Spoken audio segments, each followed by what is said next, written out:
ज्ञान, विज्ञान, मान व संतान के ग्रह गुरु, अधिकार व संस्कार के नक्षत्र कृतिका में जा रहे हैं। 2024 में बृहस्पति का नक्षत्र और राशि परिवर्तन हो रहा है। इस वीडियो में हम देखेंगे कि इसका आप पर यानी सभी 12 राशियों पर क्या प्रभाव पड़ेगा और हमें क्या अच्छे उपाय करने चाहिए।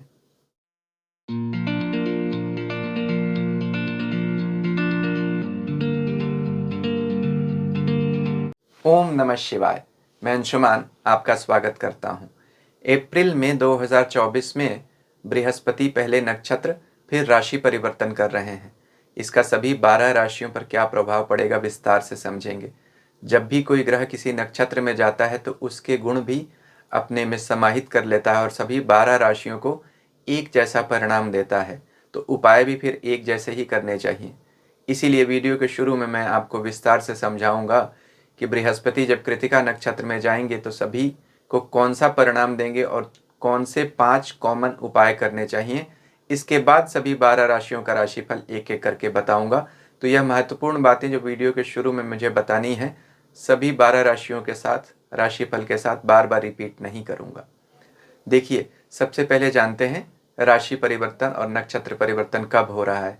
17 अप्रैल 2024 से लेकर 13 जून 2024 तक बृहस्पति कृतिका नक्षत्र में रहेंगे। इसी बीच 1 मई 2024 को वह वृष राशि में जाएंगे। जिन लोगों का भी जन्म कृतिका नक्षत्र में हुआ है या किसी ग्रह की दशा चल रही है जो कृतिका नक्षत्र में बैठा है, वह अधिक प्रभावित होंगे बाकी लोगों के मुकाबले। तो आप अपनी जन्म कुंडली का विचार गोचर देखते समय जरूर रखिए। इसके अलावा जो लोग बृहस्पति या कृतिका नक्षत्र से जुड़े काम करते हैं उन लोगों को बहुत इंटेंस रिजल्ट्स मिलेंगे।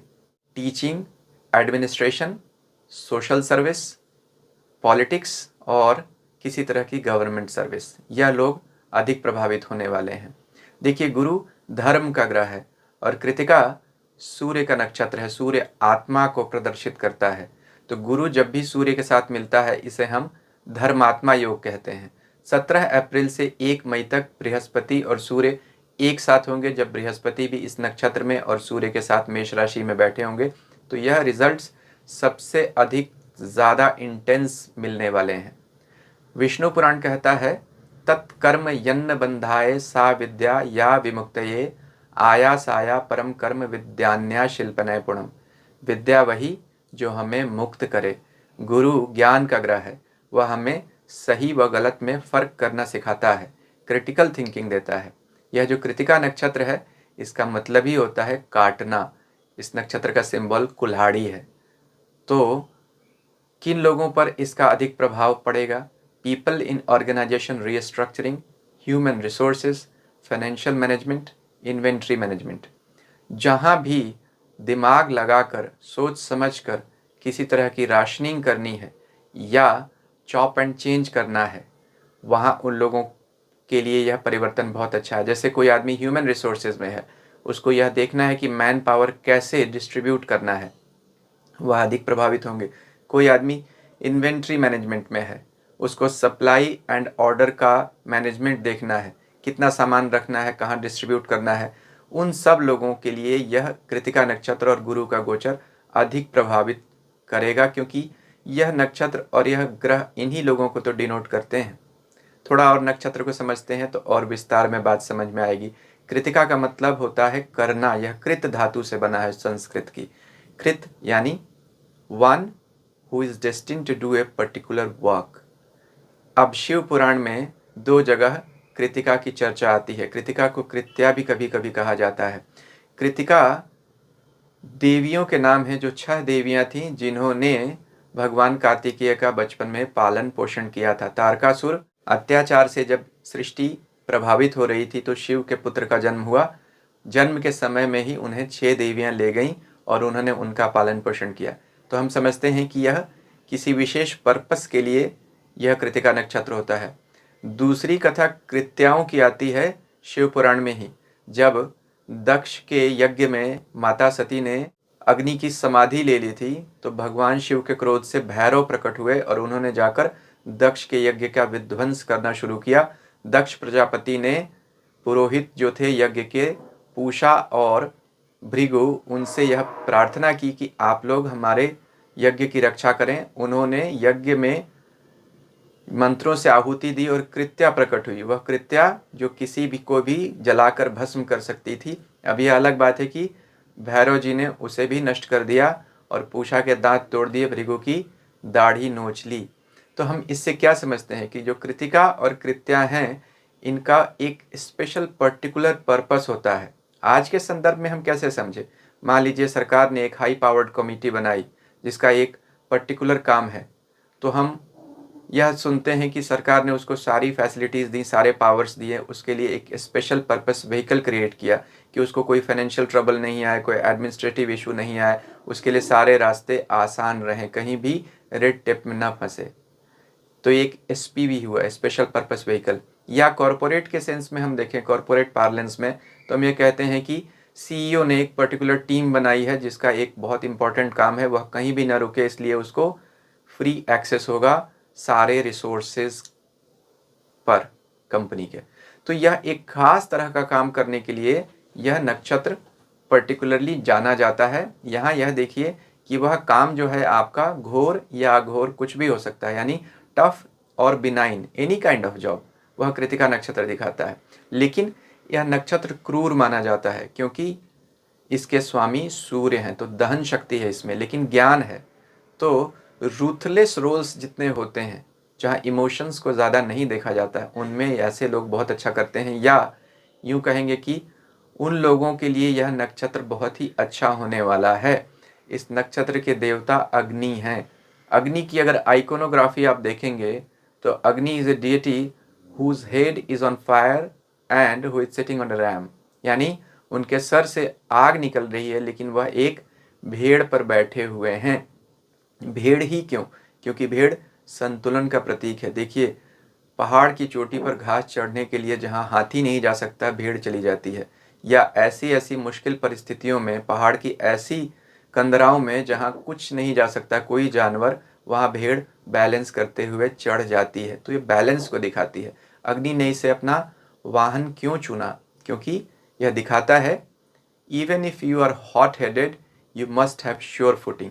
टिप टो बैलेंसिंग को दिखाता है, यानी सैल्वेजिंग वेरी डेलिकेट सिचुएशंस। तो ऐसे लोग जो कहीं भी मैनेजमेंट कर रहे हैं या कहीं भी मुश्किल परिस्थितियों से जूझ रहे हैं, इंटरलोक्यूटर्स हैं, उनको यह नक्षत्र दिखाता है। वो लोग इसमें बहुत अच्छा काम करेंगे। अगर आप प्रमोशंस की उम्मीद करते हैं तो ऐसे काम में अपना हाथ डालिए, या ऐसे काम करते हैं तो उसमें अपनी प्रतिभा को आपको दिखाने का बहुत मौका मिलेगा। और चूंकि यह नक्षत्र में गुरु जा रहे हैं, इसलिए गुरु ज्ञान के ग्रह हैं, तो all this will be through skill, knowledge and persuasion.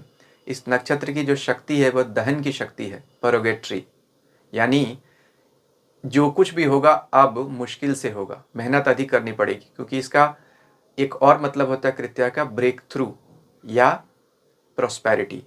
तो नई शुरुआत होगी लेकिन मेहनत के साथ अपना कंफर्ट जोन छोड़ना पड़ेगा। वैसे भी देखिए, यह बृहस्पति इस नक्षत्र में जा रहे हैं। बृहस्पति 9वें घर के स्वामी होते हैं काल पुरुष कुंडली में, जो भाग्य को दिखाता है, तो भाग्य साथ जरूर देगा। हर नक्षत्र में 4 पद आते हैं। कृतिका नक्षत्र का 1 पद मेष राशि में और 3 पद वृष राशि में आते हैं। काल पुरुष कुंडली में मेष राशि पहले घर में और वृष दूसरे घर में आती है। पहला घर ब्रेन और दूसरा स्पीच को दिखाता है।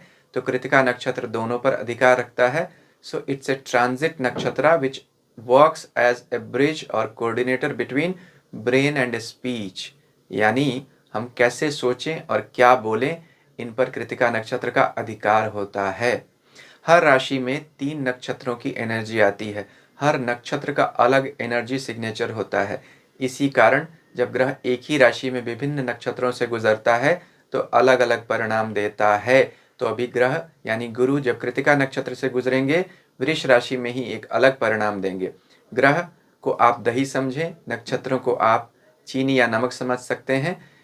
दही को जब चीनी के साथ खाते हैं अलग स्वाद आता है, नमक के साथ अलग स्वाद आता है। एक ही सूर्य का प्रकाश जब विभिन्न रंग के कांच पर गिरता है तो विभिन्न रंग हमें दिखते हैं। आप इनसे इस बात को समझें कि ग्रह किस राशि में जा रहा है वह तो जानना महत्वपूर्ण है, लेकिन उससे ज़्यादा महत्वपूर्ण है किस नक्षत्र में जा रहा है और उसके परिणाम को समझना। जैसे बिना व्यवहार के संस्कार समझ नहीं आते, वैसे ही बिना नक्षत्र के देवता को समझे हम उस नक्षत्र को भी नहीं समझ सकते। अभी इस नक्षत्र के बारे में बस इतना ही बताऊंगा, वरना नक्षत्र की मास्टर क्लास हो जाएगी। इस नक्षत्र पर घंटों बोला जा सकता है, लेकिन फिर राशिफल भी जानना है, उपाय भी सुनने और वीडियो भी छोटा रखना है, इसलिए अभी के लिए इतना ही। अगर आप नक्षत्रों के बारे में जानने के लिए अधिक उत्सुक हैं तो आप नक्षत्र सूत्र पढ़िए, जो कृष्ण यजुर्वेद के तैत्तिरीय ब्राह्मण में दिए हैं, अष्टक 1 प्रपाठक 5। वहाँ नक्षत्र का नाम, मंत्र, शक्ति और देवता का विस्तृत रूप से उल्लेख है, आप पढ़ सकते हैं। बृहस्पति शुभ होते हैं तो क्या परिणाम देते हैं, अशुभ होते हैं तो क्या परिणाम देते हैं और क्या उपाय करने चाहिए, यह 2 वीडियोस मैंने बनाए हैं पहले ही, उनका स्क्रीनशॉट अभी आप स्क्रीन पर देख रहे होंगे। इस वीडियो की समाप्ति पर इन वीडियोस का लिंक भी दे दूंगा, आप चाहें तो उन्हें भी खोल कर देख सकते हैं। इससे इस राशिफल को सुनने में भी आपको और सहूलियत मिलेगी। अब इससे पहले कि हम उपाय और राशिफल पर चर्चा करें, आपसे एक विनम्र निवेदन, अभी तक अगर आपको मेरा वीडियो अच्छा लग रहा है तो कृपया मेरे चैनल को सब्सक्राइब करें, लाइक करें और सब्सक्रिप्शन बटन के साथ लगी घंटी को भी दबा दीजिए, ताकि भविष्य में जब मैं ऐसे वीडियोस बनाऊं आपको उनकी सूचना तुरंत मिल सके। तो यहाँ तक तो अच्छी अच्छी बातें, लेकिन क्या कुछ सावधानियां नहीं रखनी पड़ेंगी? ज़रूर। पहली सावधानी, गुरु अग्नि तत्व के ग्रह हैं, यह नक्षत्र अग्नि तत्व का है, इसके स्वामी भी अग्नि के ग्रह हैं, सूर्य। तो यह तीनों ही ईगो को दिखाते हैं, कॉन्फिडेंस को भी दिखाते हैं। पॉजिटिव हो तो अच्छा है, नेगेटिव हो जाए तो हॉटिनेस देते हैं, ओवर कॉन्फिडेंस देते हैं, लोग एक दूसरे को तकलीफ देना शुरू कर देते हैं, या people in authority tend to suppress their juniors. तो ऐसा ऑप्रेसिव मत बनिए, नहीं तो फिर आपको इस ग्रह परिवर्तन में मुश्किल भी हो सकती है, क्योंकि कोई आपसे भी तो ऊपर बैठा होगा, और जो दुनिया में सबसे ऊपर अपने आप को पावरफुल समझता है, उससे ऊपर ईश्वर तो है ही। तो सबके ऊपर कोई है, इसलिए अपने व्यवहार में शालीनता रखिए, हॉटिनेस से बचिए, नहीं तो यह ग्रह और नक्षत्र दंडित भी करते हैं हमारे अपने कर्मों के कारण ही। गुरु अस्त भी हो रहे हैं, 7 मई से 6 जून तक बृहस्पति अस्त रहेंगे। तो 2 महीने का यह नक्षत्र परिवर्तन है, जिसमें 1 महीने बृहस्पति अस्त रहेंगे। तो इसलिए बृहस्पति जब अस्त होते हैं तो ज्ञान की कमी होती है। ध्यान से, जैसे मैंने बोला था, ईगो से बचिएगा, ईश्वर को सबमिट रहिएगा, तो आपको सद्बुद्धि ज़रूर रहेगी, फिर आप सही डिसीजंस ज़रूर ले सकेंगे। उपायों पर चर्चा करते हैं। 5 उपाय बताऊंगा, और नक्षत्र के हिसाब से उपाय बताऊंगा, ग्रह के हिसाब से नहीं, क्योंकि ग्रह जिस नक्षत्र में गया है उस नक्षत्र का ही उपाय करना पड़ेगा, तभी ग्रह अच्छा परिणाम देगा। ग्रह और नक्षत्र मिलकर ही कोई परिणाम देते हैं। नक्षत्र पेड़, पौधे, फल, फूल, इन सब चीज़ों से उनका संबंध है। हर नक्षत्र के पर्टिकुलर आइटम्स होते हैं। जैसे सबसे पहला उपाय, पेड़। यह जो कृतिका नक्षत्र है, इसका पेड़ गूलर का पेड़ है, जिसको हम औदुंबर का वृक्ष भी बोलते हैं। वृष राशि का यह पेड़ होता है, इसीलिए शुक्र का वृक्ष भी इसे कहा जाता है।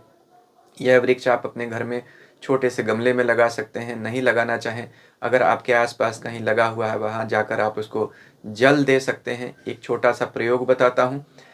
इस वृक्ष की छोटी सी जड़ को शुक्ल पक्ष के किसी भी शुक्रवार को लाइए अपने घर, सफ़ेद कपड़े में बांधकर, या तो अपने शरीर पर रखिए, इससे स्वास्थ्य की रक्षा होगी, या अपनी तिजोरी में रखिए, उससे धन की वृद्धि होगी।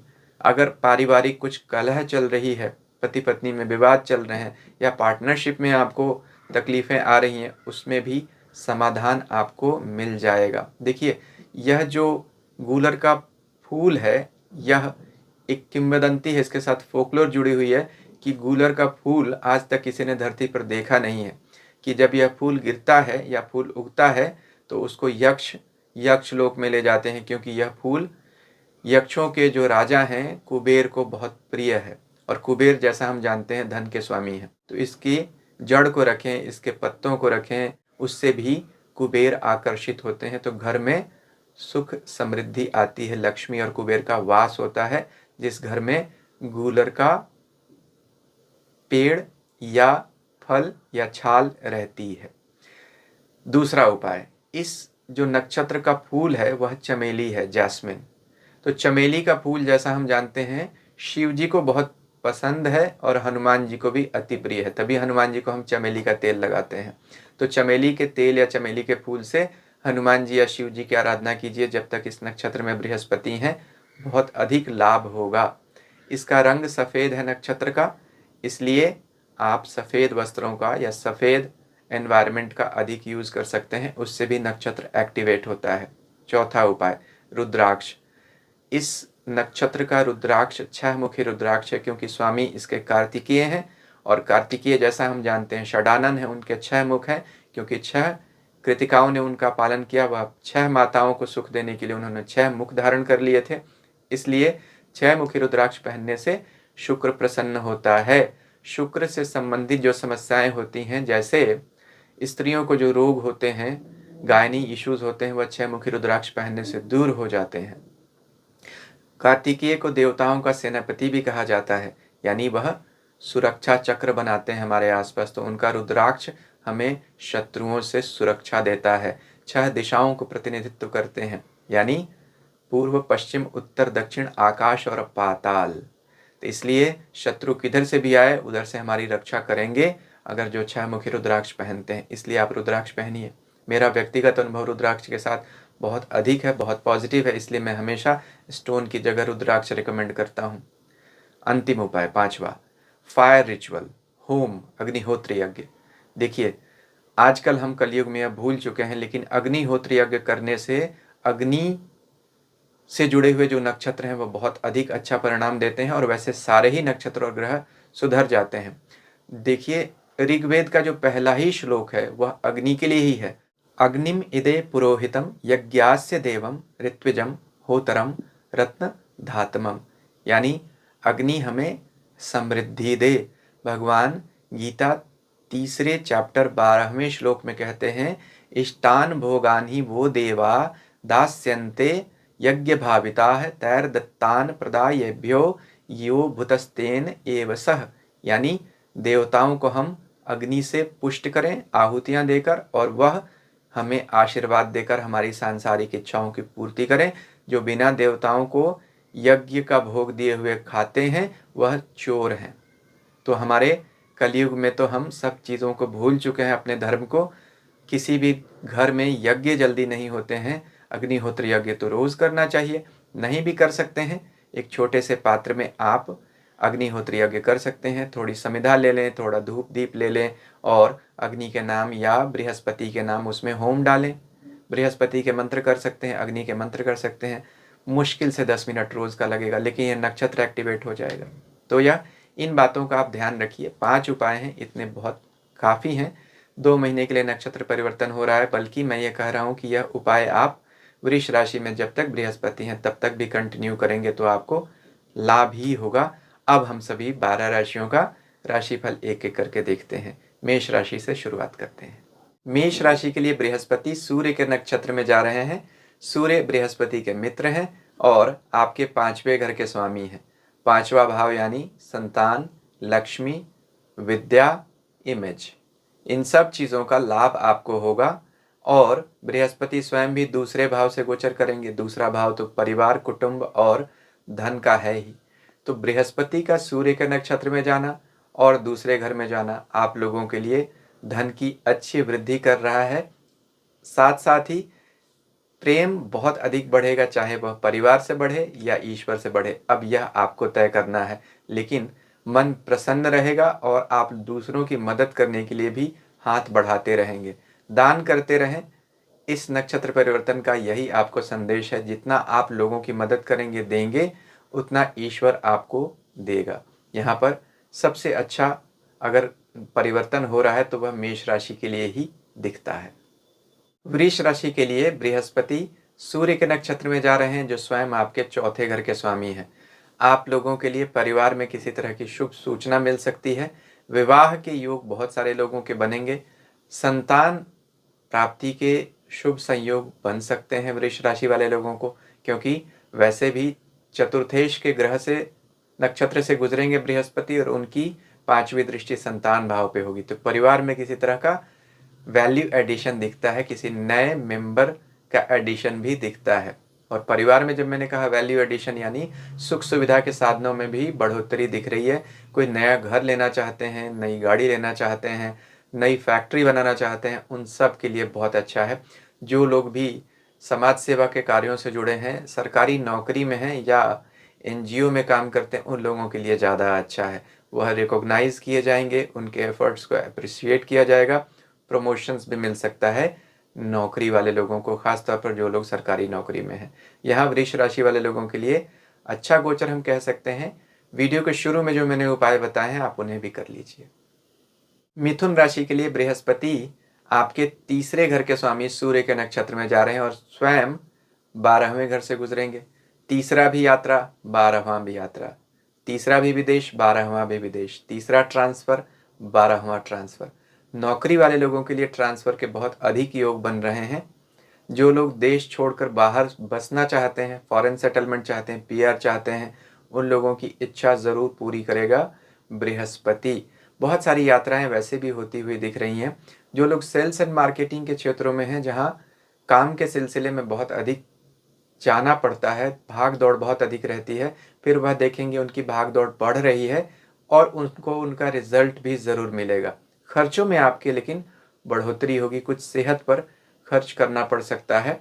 भाइयों के साथ मिलकर कुछ नया काम शुरू करना चाहते हैं, उसमें भी आपको सफलता ज़रूर मिलेगी। धर्म के कार्यों में आपका मन लगेगा और उसमें पैसे भी आप खर्च करेंगे। यहाँ वीडियो के शुरू में जो मैंने उपाय बताए हैं उन्हें आप ज़रूर कर लीजिए। कर्क राशि के लिए बृहस्पति सूर्य के नक्षत्र में जाकर धन कमाने की बहुत सारी परिस्थितियां पैदा कर रहे हैं। देखिए, सूर्य आप लोगों के लिए दूसरे घर के स्वामी है, यानी धन भाव के स्वामी है।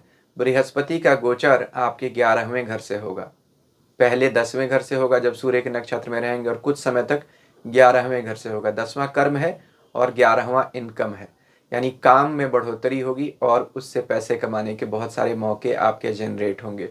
तो आप लोगों का बृहस्पति का संबंध दूसरे और 11वें दोनों धन भाव से बन गया है। बृहस्पति स्वयं धन के ग्रह माने जाते हैं और जब वह धन के घरों से गुजरेंगे, धन के ग्रहों से संपर्क करेंगे, तो फिर आप लोगों को धन जरूर देंगे। ढैया के बुरे प्रभावों से बहुत हद तक बृहस्पति का इस नक्षत्र में जाना आप लोगों की रक्षा जरूर करेगा। मन में शांति होगी क्योंकि बृहस्पति 7वीं दृष्टि से आपके 5वें भाव को देखेंगे, मंत्र भाव को देखेंगे। जितनी पूजा पाठ करेंगे, मंत्र जप करेंगे, उतना आपको लाभ अधिक मिलेगा। वीडियो के शुरू में जो मैंने उपाय बताए हैं आप उन्हें भी कर सकते हैं। सिंह राशि के लिए बृहस्पति का आपके ही नक्षत्र से गुजरना आप लोगों को बहुत अच्छे परिणाम देगा। देखिए, बृहस्पति आपकी राशि के स्वामी सूर्य के मित्र हैं, अभी 9वें भाव से गुजर रहे हैं। जब इस नक्षत्र में प्रवेश करेंगे और राशि के स्वामी सूर्य के साथ भी बैठेंगे 17 अप्रैल से लेकर 1 मई तक, तो सबसे अधिक अच्छे परिणाम आपको इन्हीं 15 दिनों में मिलेंगे। इसके बाद भी बृहस्पति आपके 10वें भाव से गुजरेंगे वृष राशि में, तब भी आपके ही नक्षत्र में होंगे, तो भी बहुत अच्छा परिणाम देंगे। तो 9वां भाग्य है और 10वां कर्म है। भाग्य से आपको बहुत सारी अपॉर्चुनिटीज मिलेंगी, कर्म में आपके उत्थान होगा। जो लोग भी स्पेशली टीचिंग, फाइनेंस और पॉलिटिक्स के क्षेत्रों में हैं, उन्हें बहुत अधिक सफलता मिलेगी। तो बहुत सारे सिंह राशि के लोग जो राजनीति में हैं उन्हें शुभ सूचना ज़रूर मिलेगी, या किसी एडमिनिस्ट्रेटिव पोस्ट पे हैं तो आपको प्रमोशंस ज़रूर एक्सपेक्ट कर सकते हैं। समाज सेवा से जुड़े हुए जो काम करते हैं, कुछ फ्रीलांस वर्क करते हैं, वह अचानक देखेंगे कि उन्हें बहुत सारा काम मिल रहा है। तो यह गोचर आप लोगों के लिए बहुत अच्छा है। वीडियो के शुरू में जो मैंने उपाय बताए हैं उन्हें भी कर लीजिए। कन्या राशि के लिए बृहस्पति आपके व्यापार के घर के स्वामी हैं, मन के परिवार के घर के स्वामी हैं। अभी 8वें घर से गुजर रहे हैं। 8वां घर साधना का है, खर्चों का है, बीमारी का है। सूर्य स्वयं आपके 12वें घर के स्वामी हैं, जो फिर खर्चे और बीमारी बताता है। और बृहस्पति जब 8वें घर से गुजरेंगे और 12वें स्वामी के नक्षत्र से गुजरेंगे तो आपको बीमारियों पर खर्च बढ़ाएंगे। लेकिन 8वां और 12वां घर साधना को भी दिखाता है। तो अगर आप साधना में रत हैं, स्पिरिचुअली माइंडेड हैं, तो फिर आपके लिए यह गोचर आपको इष्ट दर्शन भी दे सकता है। इतने अच्छे परिणाम आपको मिलेंगे। सिर्फ यही नहीं, जब बृहस्पति 9वें घर से गुजरेंगे, यानी धर्म के घर से, भाग्य के घर से, तब भी वह द्वादशेष के नक्षत्र में यानी सूर्य के नक्षत्र में जब रहेंगे, तब भी आपका धर्म कर्म में बहुत मन लगेगा। तीर्थ यात्राएं आपकी बहुत देंगे। जो लोग स्पिरिचुअली माइंडेड हैं उनको तीर्थ यात्राएं मिलेंगी, जिनको इन चीज़ों से ज़्यादा वास्ता नहीं है, अगर विदेश जाना चाहते हैं तो उनके लंबी दूरी की यात्राओं के योग तो बहुत सारे बन रहे हैं। लेकिन कुछ भी हो, खर्च तो आपका बढ़ रहा है। कुछ अनवांटेड खर्चे ज़रूर होंगे जो आपके कंट्रोल से बाहर होंगे, मजबूरी में ही सही आपको करने पड़ेंगे। तो कुछ ऐसी चीज़ें जो भविष्य में आपको रिटर्न्स अच्छा दे सकती हैं, उनके लिए आपको आज इन्वेस्ट करना है, उन चीज़ों पर आप इन्वेस्ट कर सकते हैं। रोगों और समस्याओं से, खर्चों से बचने के लिए वीडियो के शुरू में जो मैंने उपाय बताए हैं उन्हें आप कर लीजिए। तुला राशि के लिए सूर्य के नक्षत्र में बृहस्पति का जाना धन संबंधी संभावनाएं प्रस्तुत कर रहा है। सूर्य आपकी 11वें यानी इनकम के घर के मालिक हैं। बृहस्पति स्वयं धन के ग्रह हैं। तो धन के ग्रह जब आपके कुंडली के धन के स्वामी के नक्षत्र में जाएंगे तो आपको धन देंगे। धन संबंधी जो समस्याएं तुला राशि के लोगों को चल रही हैं, उनमें इस नक्षत्र परिवर्तन से रिलीज मिलेगा, यानी पैसे कमाने के रास्ते, मौके बनेंगे और बढ़ेंगे।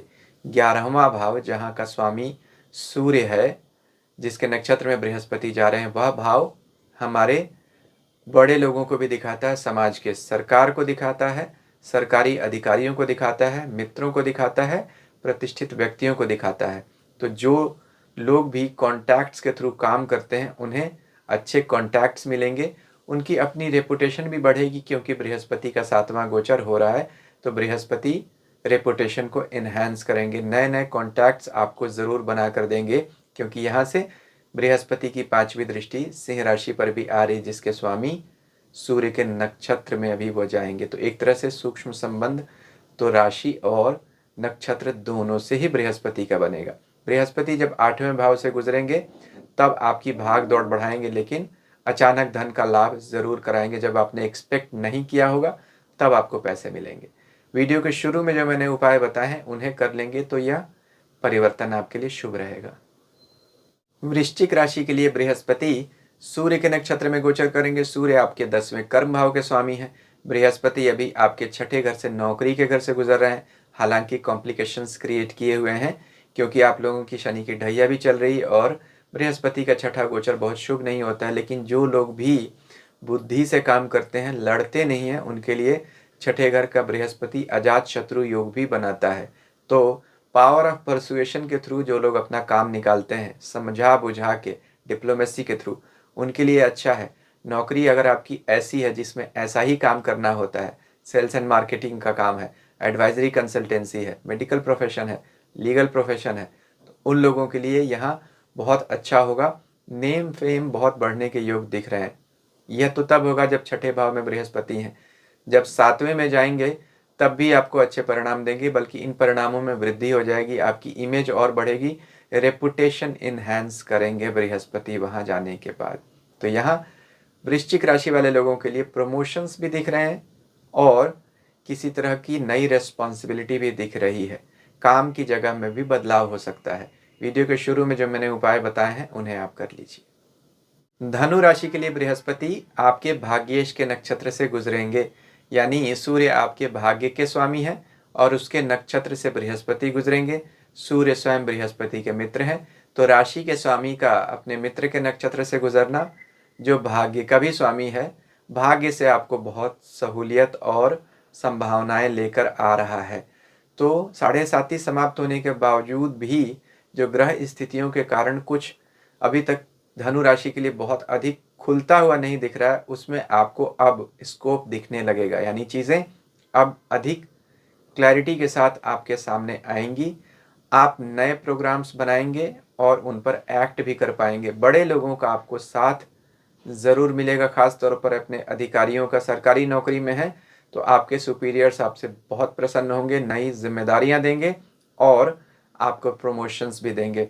प्राइवेट नौकरी में भी अच्छे अप्रेजल्स मिलेंगे, आपको ट्रांसफ़र ज़रूर हो सकता है, नई जगह में जा सकते हैं, या यूं कहें नई जिम्मेदारियां बढ़ सकती हैं। अलग अलग जगहों की डिपार्टमेंट प्रमोशंस आपको देकर एक्स्ट्रा रिस्पॉन्सिबिलिटी दी जा सकती है। यह सब बातें आपकी होंगी। लेकिन कुल मिलाकर यह कि अधिकारियों, बॉसेस के साथ आपके संबंध मधुर रहेंगे। घर में भी अच्छा रहेगा। कहीं तीर्थ यात्रा पर जाने के योग बनते हैं या लंबी दूरी की यात्रा पर जाने के भी योग ज़रूर बनते हैं। धनु राशि वाले लोगों के लिए अच्छा गोचर है। वीडियो के शुरू में जो मैंने उपाय बताए हैं उन्हें आप कर लीजिए। मकर राशि के व्यक्तियों के लिए बृहस्पति का सूर्य के नक्षत्र में जाना बहुत अच्छी शुभ सूचना नहीं है। सिर्फ जो लोग स्पिरिचुअल हैं या स्पिरिचुअली माइंडेड हैं, स्पिरिचुअल प्रैक्टिसेस में ज़्यादा इंटरेस्ट रखते हैं, उनके लिए तो यहाँ बहुत अधिक अच्छे योग दिख रहे हैं। कुंडलिनी अवेकनिंग करना चाहते हैं, इष्ट दर्शन करना चाहते हैं, इससे अच्छा समय शायद ही मिलेगा। गुरु सूर्य का धर्मात्मा योग बना हुआ है। गुरु 12वें घर के स्वामी है, सूर्य 8वें घर के स्वामी है, दोनों साधना के घर हैं। तो सिर्फ आप अगर आध्यात्मिक लाभ चाहते हैं, उसकी तरफ अधिक रुझान है, तो आपके लिए अच्छा है। सांसारिक चीज़ों के लिए तो यह गोचर शुभ नहीं है। खर्चे आपके बढ़ेंगे, परिवार में किसी से मनमुटाव होगा, वाहन चलाते समय बहुत अधिक सावधानी रखनी पड़ेगी, संतान की तरफ से चिंता बढ़ेगी, स्वयं की बीमारी पर खर्च होगा या परिवार में किसी व्यक्ति के ऊपर आपका खर्च होगा परेशानी के कारण। तो परेशानियां बढ़ रही हैं, इन सब से बचने के लिए आध्यात्मिक हो जाइए। हैं तो अच्छी बात है, नहीं है तो हो जाइए और वीडियो के शुरू में जो मैंने उपाय बताए हैं उन्हें कर लीजिए। कुंभ राशि के लिए बृहस्पति का सूर्य के नक्षत्र में जाना शुभ है। बृहस्पति आपके इनकम के घरों के मालिक बनते हैं, यानी दूसरे और 11वें घर के, तो धन देना चाहते हैं आपको। गोचर भी अभी उनका आपके चौथे और 5वें भाव से होगा, तो धन देंगे। सूर्य आपके 7वें घर के स्वामी है, 7वां घर व्यापार को दिखाता है। तो विशेष तौर पर जो लोग व्यापार में हैं उनके लिए यहाँ अच्छी संभावनाएं बन रही हैं। जो लोग भी समाज सेवा या पॉलिटिक्स के कामों से जुड़े हैं, वह अचानक देखेंगे उन्हें अप्रिसिएशन मिलेगा, प्रेस्टीज बढ़ेगा। तो इज्जत अफजाई होने के योग तो बहुत सारे दिखते हैं। कुंभ राशि वाले लोगों को विवाह के भी योग बनते हैं, क्योंकि बृहस्पति का भी केंद्र गोचर चल रहा है और सप्तमेश के नक्षत्र से जब गुजरेंगे तो आपको विवाह के योग दिखेंगे। या अगर वैवाहिक जीवन आपका कुछ बिगड़ा हुआ चल रहा है तो उसमें आपको राहत मिलेगी।